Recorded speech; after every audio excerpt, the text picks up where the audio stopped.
Fernando Marián es vocal técnico de la Asociación Profesional de Controladores Aéreos de España. Está presente en el Congreso de IFATCA 2014 y nosotros queríamos hablar con él hoy de algo que se ha debatido mucho en el Congreso: la viabilidad técnica o la conveniencia de utilizar sistemas de vigilancia de aviones, en concreto el asunto que se ha debatido en el Congreso, el ADSC y el ADSB. Usted está en el Centro de Control de Canarias, que es el único de España que está equipado para la vigilancia ADSC. Correcto.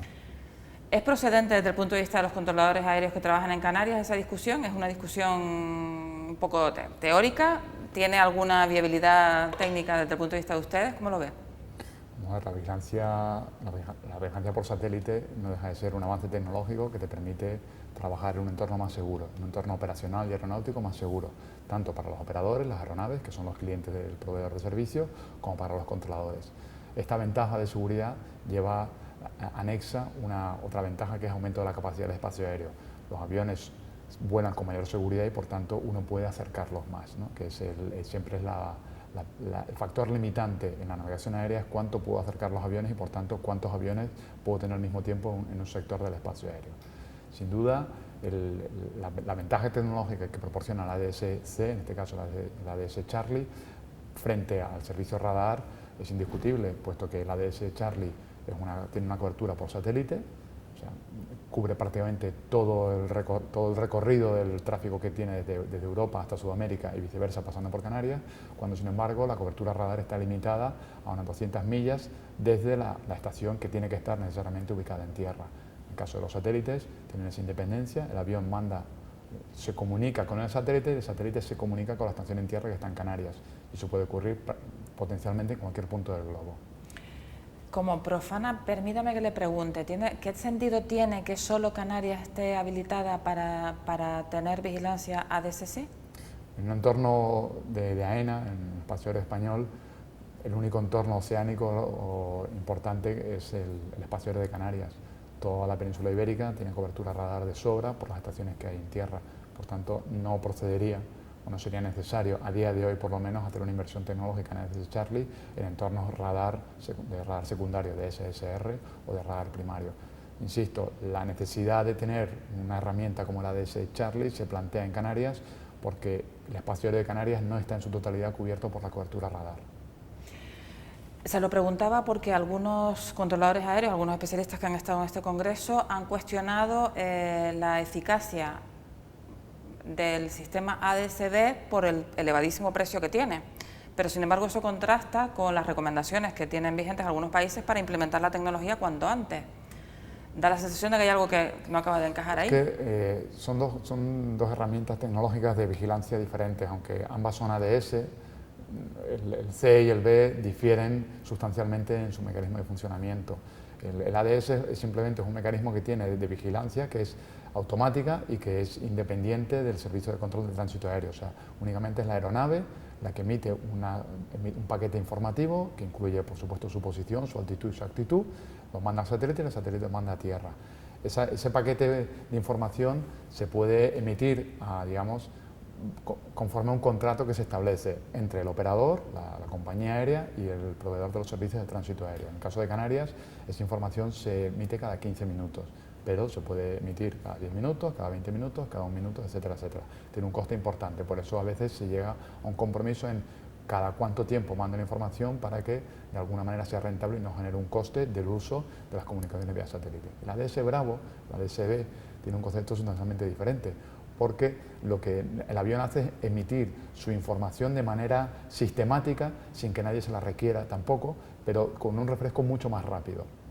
En el caso del ADS Charlie, de nuevo, vuelo para atrás, hay una especie de convenio entre el avión y la estación en tierra. En el caso del ADS Bravo, simplemente el avión emite la información a todo el mundo y hay una serie de estaciones en tierra que la reciben, ¿vale? El ADS Bravo no podría darse en el océano de nuevo porque necesita una estación en tierra. Entonces, el concepto ADS Bravo, ADS Charlie en entornos oceánicos no tiene debate, no genera debate, porque el ADS Bravo no se puede tener en un entorno oceánico. En entornos continentales es verdad que todo apunta a que el ADS Bravo va a ser el futuro, sobre todo el coste de mantenimiento que tiene contra el coste de mantenimiento de los radares, que es una tecnología que viene siendo usada desde finales de los años 40 y ha evolucionado muy poquito. Y bueno, pues los sistemas cada vez están más anticuados, más obsoletos y hay que mantenerlos en servicio, cuando sin embargo el ADS Bravo, el mantenimiento del sistema de vigilancia es mucho más barato. ¿Qué ocurre? Como toda nueva tecnología, en un principio es bastante más cara, pero yo creo que todas las partes involucradas en los servicios de tránsito aéreo, como los operadores, están de acuerdo que el futuro pasa por el ADS. La vigilancia de los aviones que están en ruta a través del océano se puso, vamos, no es que se pusiera de moda, pero digamos que llamó la atención de los ciudadanos a partir del momento en que se produce el accidente tristemente famoso del avión de Air France que cae en el Atlántico. Ahora se está produciendo un debate semejante, salvando todas las distancias, en relación al avión de Malaysia Airlines que ha desaparecido y que al día de hoy resulta totalmente inexplicable. No le voy a preguntar si es frecuente que desaparezca en la práctica cotidiana un avión de los que ustedes tienen bajo vigilancia, pero ¿se producen incidencias de esa naturaleza con cierta frecuencia? No, los aviones no tienen por costumbre desaparecer de la vigilancia de los controladores. Una cosa es que los controladores los veamos físicamente en una pantalla, bien por el ADS o bien por la cobertura radar, pero otra cosa es que el avión deje de comunicarse. O sea, no es extraordinario, o sea, perdón, es poco extraordinario. O sea, los accidentes siempre son anécdotas, circunstancias que ocurren puntualmente por la concurrencia de diferentes factores. O sea, el caso del Malasia, todo el mundo sabe que es prácticamente la primera vez en la historia que ocurre algo de eso, donde un avión desaparece y no hay constancia de si efectivamente se ha estrellado o no, no se sabe nada. En el caso del Air France, aunque no se tenía cobertura ni radar ni radio en el punto en el que se apareció, prácticamente en pocos días, 4 o 5 días, se tuvo constancia de que el avión se había estrellado, ¿no? Hombre, desde luego no serán frecuentes obviamente las desapariciones no lo son, pero supongo yo que cuando alguien está vigilando todo el tráfico aéreo que pasa sobre nuestras cabezas, incidencias habrá muchas. Sí, sin duda. Y no vamos a hablar de ellas. Bueno, el control del tráfico aéreo es una actividad compleja que involucra muchísimas partes.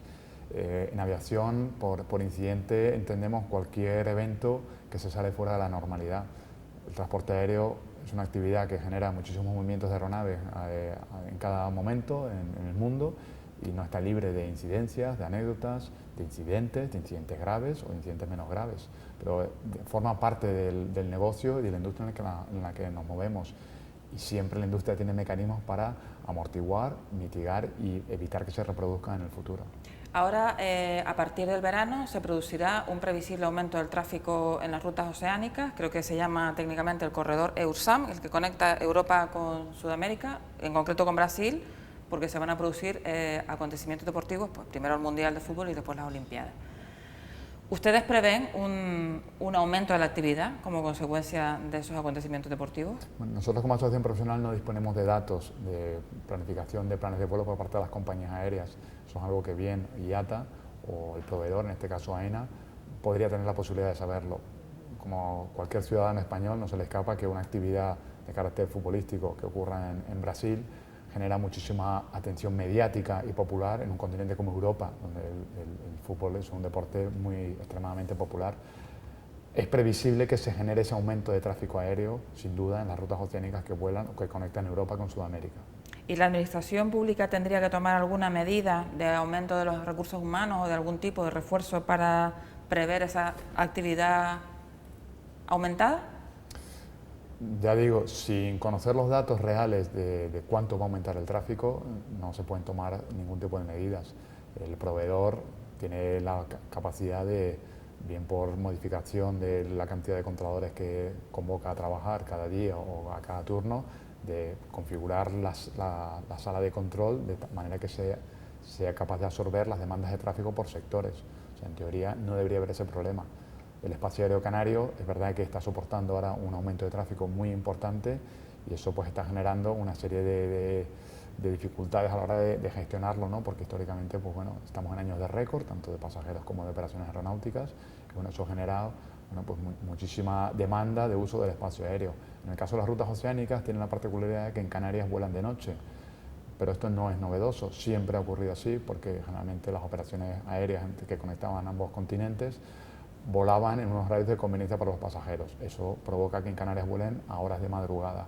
O sea que es algo para lo que los controladores aéreos de Canarias en particular estamos acostumbrados, sabemos que se produce a esas horas de la madrugada y simplemente en un escenario que nosotros llamamos ya táctico, o sea, en tiempo real, podemos de alguna manera adaptarnos, o en pretáctico, que son con varias horas de antelación, prever y adaptarnos a puntos de tráfico de alta densidad.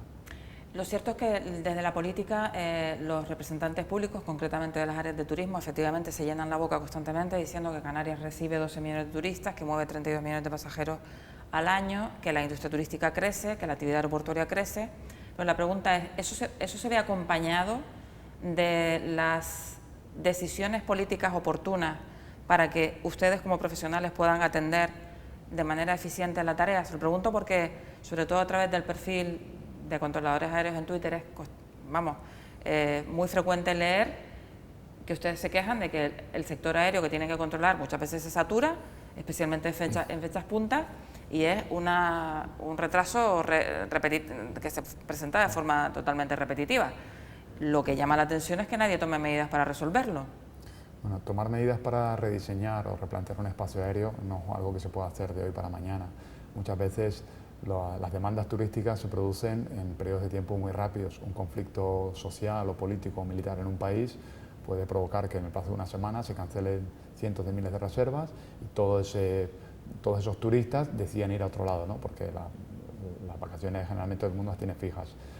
¿Qué ocurre? Que esas decisiones que se toman en una semana o que se producen en una semana no pueden llegar a modificar un espacio aéreo, porque un espacio aéreo es algo que tiene que diseñarse con muchísimo cuidado, con muchísimos factores a tener en cuenta, teniendo en consideración de los flujos de entrada, flujos de salida, cuántos aviones entran por cada punto del espacio aéreo. Los aviones no pueden entrar de manera aleatoria a cualquier punto, sino hay que establecer unos flujos, y eso conlleva una serie de estudios de seguridad, de estudios de riesgo, de viabilidad, que llevan un tiempo mínimo. También es verdad que el espacio aéreo no se puede modificar permanentemente por cada demanda excepcional que se pueda ocurrir. Es cierto que en el sector al que hace referencia, que es el que lleva la aproximación a Lanzarote y a Fuerteventura, ha sufrido un aumento de tráfico muy elevado, especialmente en los últimos 15 años, porque históricamente el turismo a Canarias venía fundamentalmente a Gran Canaria, a Tenerife. Lanzarote y Fuerteventura han sufrido una expansión turística muy importante y el espacio aéreo no ha podido adaptarse, no ha podido absorber toda esa demanda que se ha generado. Si a eso le sumamos conflictos políticos que han ocurrido en la cuenca mediterránea, pues la situación se ha agravado más todavía, ¿no?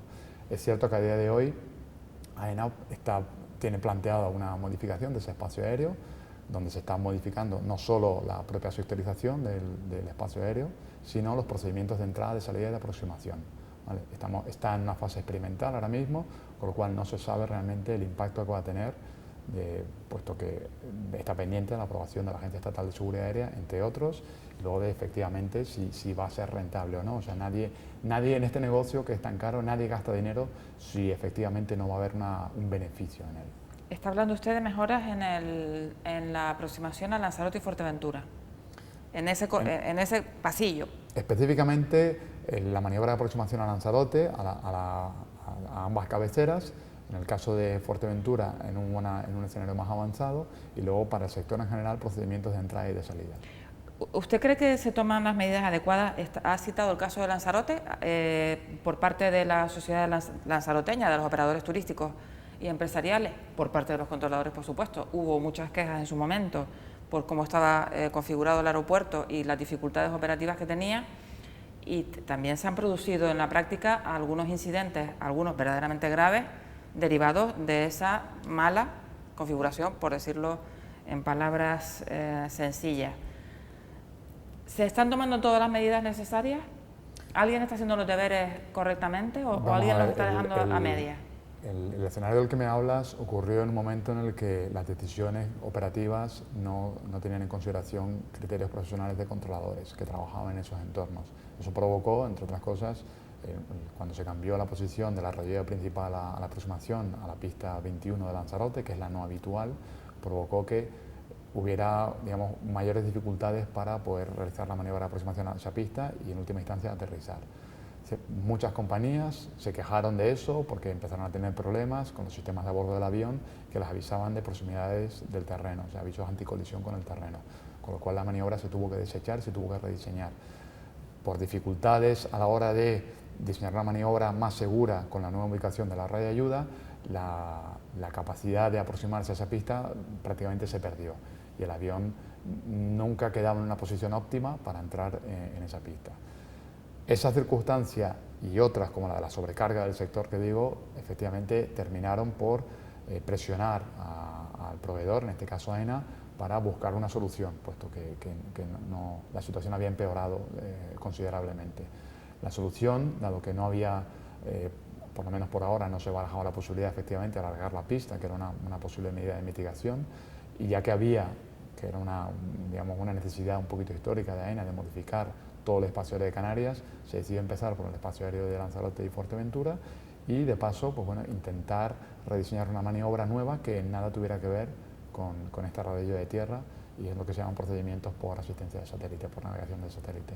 Hago un inciso para preguntarle algo que no tiene nada que ver directamente con el control aéreo, pero cuando usted ve la disputa y la polémica interminable en Gran Canaria a propósito de la llamada tercera pista del aeropuerto de Gando, lo primero que se le viene a la cabeza, ¿cuál es? ¿Estamos haciendo las previsiones para demasiado tarde, se hacen demasiado pronto y luego no se ejecutan porque se consideran demasiado ambiciosas? Creo que hay soluciones alternativas mucho más baratas que realmente atacarían el foco del problema, que es la falta de capacidad del espacio aéreo. Está más limitado el espacio aéreo que no la propia pista. Entonces, bueno, sin querer entrar a valorar en la necesidad real de una tercera pista o no, lo que hay que acometer de manera más inmediata es la reestructuración del espacio aéreo de Canarias, que data de hace 20 años o más. Usted citaba antes la Agencia Estatal de Seguridad Aérea. Algunos compañeros suyos consideran que es una agencia que no está al nivel requerido porque no tiene profesionales, ni desde el punto de vista del control aéreo, ni desde los pilotos, con suficiente preparación para atender la tarea que se les requiere. ¿Comparte esa opinión? La Agencia Estatal de Seguridad Aérea quizá no tiene la capacidad que todo el entorno profesional aeronáutico exigiría de supervisión y de vigilancia del entorno, de cómo se producen las operaciones aeronáuticas. Esto no es algo que digamos, novedoso no solo para nosotros, sino para otras entidades europeas, que así lo han puesto de manifiesto en algunos incidentes o accidentes que han involucrado aeronaves españolas fuera de nuestras fronteras. Entonces, un poco la reivindicación que hacemos desde la Asociación Profesional es que la agencia debe de ser ágil a la hora de realizar su labor principal, que es la de supervisión, la de asegurarse que las operaciones aéreas se producen en un marco de seguridad conforme a la legislación vigente. Nosotros pensamos que quizá la agencia no tiene esa capacidad, bien porque es un órgano o una agencia que ha crecido no de manera natural, sino provocada por circunstancias y no en el sentido adecuado, o sea, no se ha provisto de los profesionales con la formación adecuada y necesaria para poder intervenir en los entornos adecuados.